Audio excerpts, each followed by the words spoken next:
as a reminder as well for context, the loser of this series will be facing off against Scarlet. We already have an NA representative in GSL. Australia, we casted Australia and make it through into the main event yesterday. And we'll see if Australia can be joined by another player. Unfortunately, this season, there is no Special. I know that a lot of people are Special fans, are Juanito fans, but Special is back in Mexico. He is not in Korea, not anymore. So he will not be a part of this season's GSL.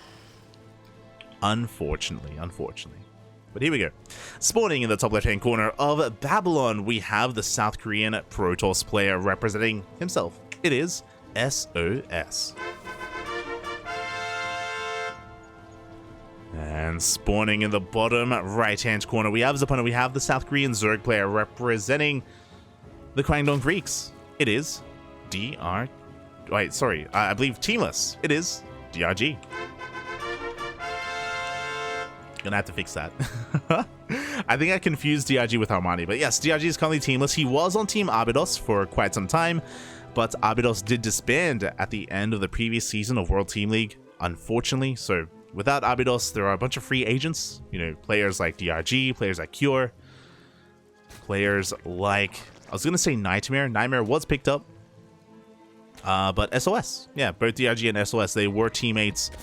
Alas, they are no longer on Abydos. And they are free agents looking for a home. And hopefully they do get picked up. Hopefully, I mean, DRG, he's more than deserving to be on a team. Cure as well. So hopefully they find a team for WTL, as the season is right around the corner. And there have been like a lot of roster changes, a lot of lineup changes in preparation. Best of luck. Best of luck. For now, it's going to be a hatch gas pool opener here from DRG. Nothing too crazy. Pretty standard stuff from our Zerg player. Meanwhile, across the map, SOS just going for a Gate Cyber Expand. We saw SOS mix in some more economic openers on Royal Blood, but here just standard expansion after the Cyber Core. And every game that we've casted so far from SOS on Babylon, we've seen a Twilight Council opener into Glaive Adepts. Are we going to see it again? I'm feeling it. Aye. As a Warp Gate is not going to be delayed, which is a sign of a Twilight Council. Until then, DRG is just going to be saturating his bases, droning up his third. Going to be taking his third base as well. Oh, droning up his natural and taking his third. Adept has rocked up, and there it is. Twilight Council once again from SOS. This is looking like Glaive Adepts for the fifth time. We've been seeing a lot of Adepts from SOS today. And I don't think he's going to stop. As the first Adept, is going to get almost surrounded here. Good movement from SOS, able to avoid that. Able to escape with his first Adept. And we have not pulled out of gas, actually. Very curious. We're working up towards 4 gateways, so this is still looking like 4 gate Glaive Adepts. But we are staying in gases, though. So we could throw down 2 more gateways and go up to 6 gate Glaive Adept. We could throw down a Dark Shrine and mix in some DTs. This could be a faster transition into a Robotics Bay for Disruptors. I'm very curious. Okay, now we're pulled out. It was just a late pull out from SOS. I was reading a little bit too much into it. I was like, wait, why is he still 3-3? But now he's 2-2. So just 4 gate here from our Protoss.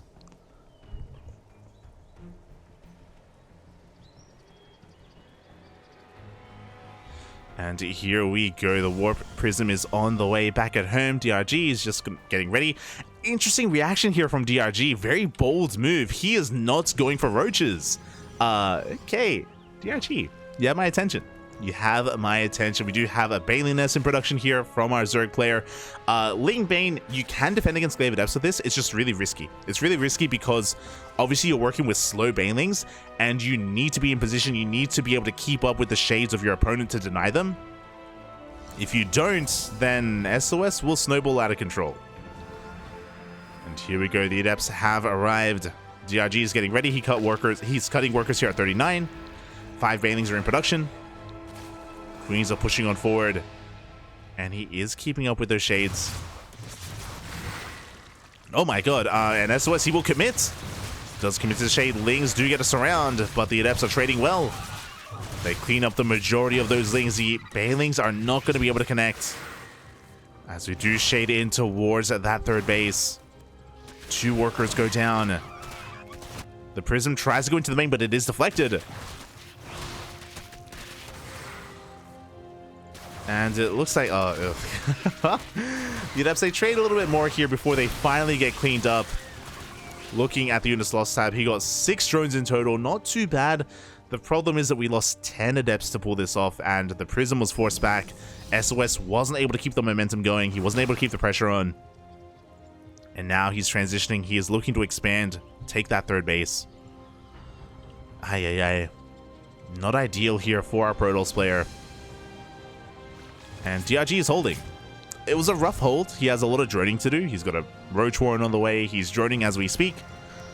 But he survives. That's what's important. Meanwhile, back at home, SOS, he's building up his Immortals. No Robotics Bay. We have seen SOS very commonly go into Disruptor production from here. But he is going to be, staying on 3 bases. Staying on Immortal Tech.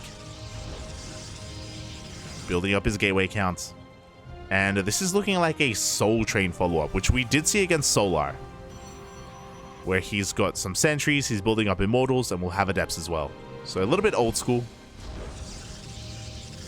from SOS. It can do well, especially if your opponent doesn't have Ravagers, but we have a Roach Warren on the way, so DRG is going to be refining his army. Adepts, they come back in. Oof. They don't get too much done, though.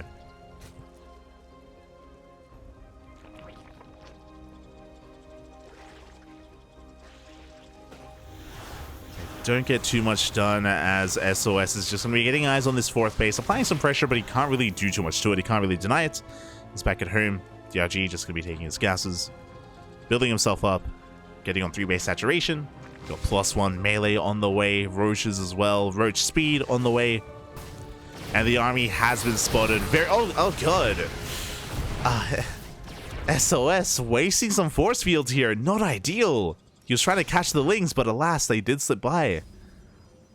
And that was pretty huge. Again, every force field counts. SOS is all in. He barely has saturation at this 3rd base. He's committed.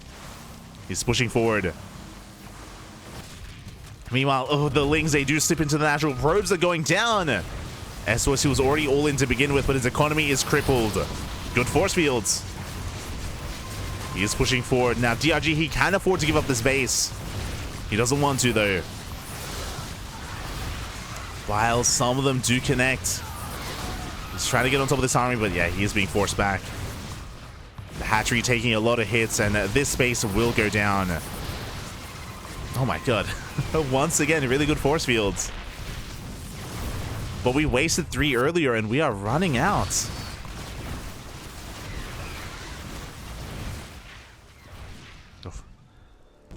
As the DRG is just mustering up an army. He does have a base here on the top right. He eviscerated the mineral line earlier. He still has Lings in the main base. They finally get cleaned up. But SOS is down to 28 workers. He does not have an economy. And DRG, this is not the most efficient trade, but he's sniping those sentries. 1 sentry remains. And the Lings, they come back in. They do come back into the main. SOS, he does come across this hidden base. Ooh, and he's going to get a kill here. This is going to complicate things. Ooh, as the Adepts do commit to the shade, and DRG is moving out. Uh-oh. DRG is out of position. Drones are falling. This is getting a bit chaotic. As the Adepts are forced to recall. DRG down to only 2 bases mining. His opponents on 1.5 bases. DRG just heavily oversaturated. Despite having a high worker count, he can't actually make use of that economy. So the economy is pretty similar between both these players. That will change once DRG gets his 3rd base up and running. And SOS still has a pretty comparable army supply as well. as he does go for a drop here at the third base. He's going to be able to pick off a couple of roaches. While SOS dips into the main, but their queen's in position so far. Good defense here from DRG. Able to hold on. I appreciate that tunneling clause is on the way. Do we have burrow? We don't have burrow, so we actually can't make use of tunneling clause, unfortunately. I think that's a bit of an oversight from DRG. Unfortunate. Either he forgot to get burrow or he didn't intend to get tunneling clause. One or the other.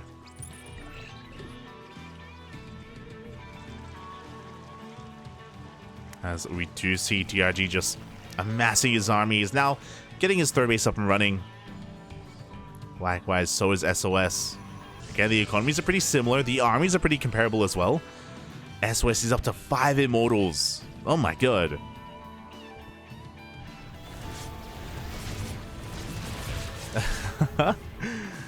He's about to have 6. Jesus. And with that, he can go toe-to-toe with this army. The Lings obviously complicate things, the Banelings as well, but SOS not looking too bad here. Obviously, I would prefer Disruptors to be mixed in, and unfortunately, we just don't have a Robotic Spay. We're heading towards a Templar Archives instead for Archons for Storm. I don't think we can make use of that, though, because DRG is moving out. He's got his Ravagers, Lings, Banelings. Baneling speed is done. We have Tunneling Claws. No burrow, but Tunneling Claws, it's fine. Oh, and the Banelings, they're looking for those connections. We get to surround. The Immortals are exposed. The Immortals will be going down, and the Banelings, they crash into the Zealots. DRG taking a dominant fight. Overcharge is not going to do anything. GG gets called, and DRG takes game number 1.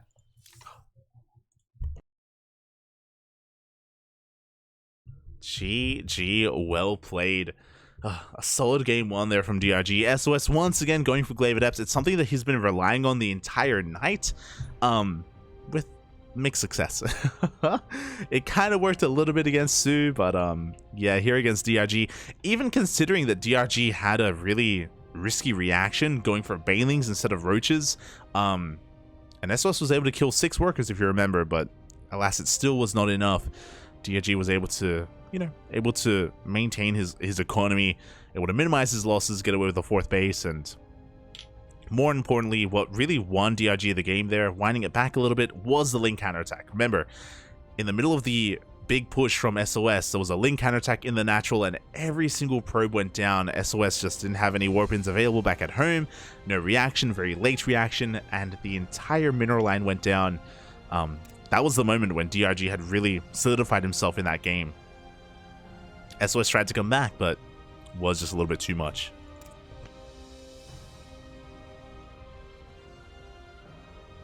And here we go. We're now getting into our second game in this best of 3. SOS, he needs to win this to bring it back, to have another chance at making it into Code S. We'll see if he can pull it off. So we are getting into game 2.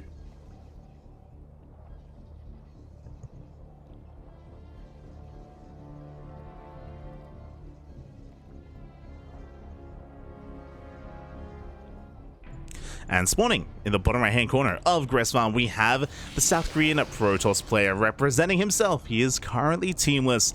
It is sOs. And spawning in the top left hand corner, we have his opponent. We have the South Korean Zerg player representing himself as well. These two are teammates. They were ex-teammates on Abydos. It is DRG. Dong Rei-gu. And yeah, from here he's going to try to go for a hatch gas pool. Standard opener is forced to take the unnatural natural by SOS. Again, we have seen a rise in popularity of 15 hatch openers, but we won't be seeing that here from DRG.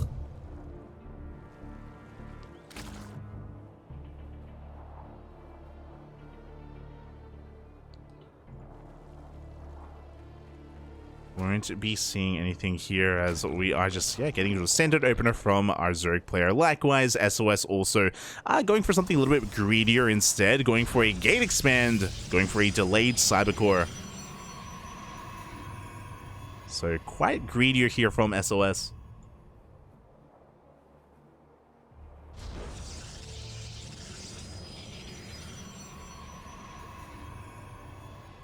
And we'll see if he can get away with that. Just cutting some corners early on, nothing too major. This does mean that he can be a little bit, his first adept is going to be a little bit later. He can't be as aggressive, as assertive. He's going to be, focusing a little more on his economy instead.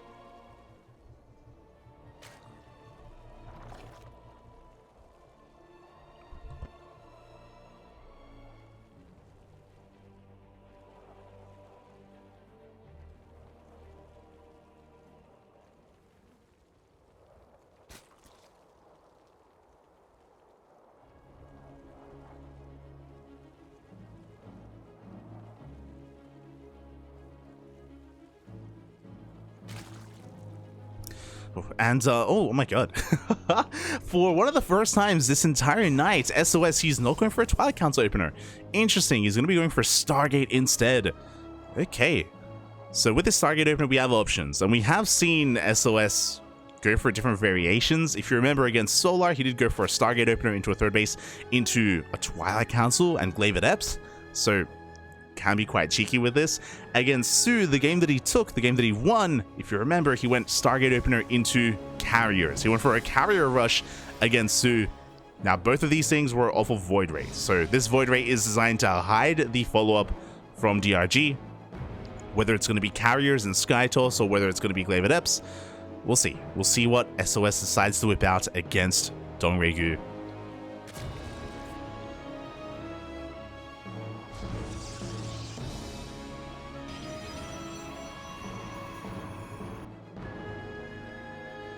As the Void Ray is making a beeline for this Overlord, looking to deny vision, looking to keep DRG in the dark, as everything's looking quite normal for our Zerg player. He's just going to be saturating his bases, going to be droning, taking his gases.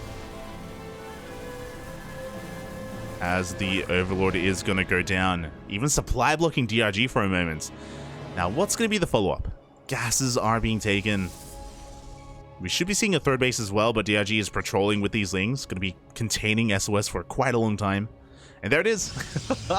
Just like against Su, it's going to be a second Stargate and that Fleet Beacon. It is going to be a carrier rush from SOS. Again, we have seen a couple of different variations from SOS, whether it's Twilight Council or Stargate. DRG is trying to keep an eye on things. It's trying to get a read on what's going on. Just going to be droning back at home, building up his queens. It's very important here that these Lings stay active so that DRG sees the carriers as they move out. Now, for some context here, this should only be up to 4 carriers. We saw this earlier from SOS. You build up towards 4 carriers, and behind this, you go for a Twilight Council, you go for a Gateway Explosion, and a Ground Toss army. The goal is to force an overreaction out of the Zerg player. Meanwhile, DRG throwing down an early Baneling nest, is building up his gases as well, working on Lings. I wonder what the plan is from DRG. Is he planning to Bane Bust? Aye. He is. 24 more Lings on the way. DRG is going to be the aggressor. Bold move here from our Zerg player. For all he knows, he could be up against something like Glaive Adepts. He does get eyes on the third base. No, the wall is not a wall. The Lings, they do flood in. And the Lings get into the main base. DRG sees everything. He confirms the Sky Toss. He confirms the carriers. DRG fully aware of what's going on. He starts Queen production. He's got a lair on the way for Aspire. He's taking gases to actually get into Corruptor production.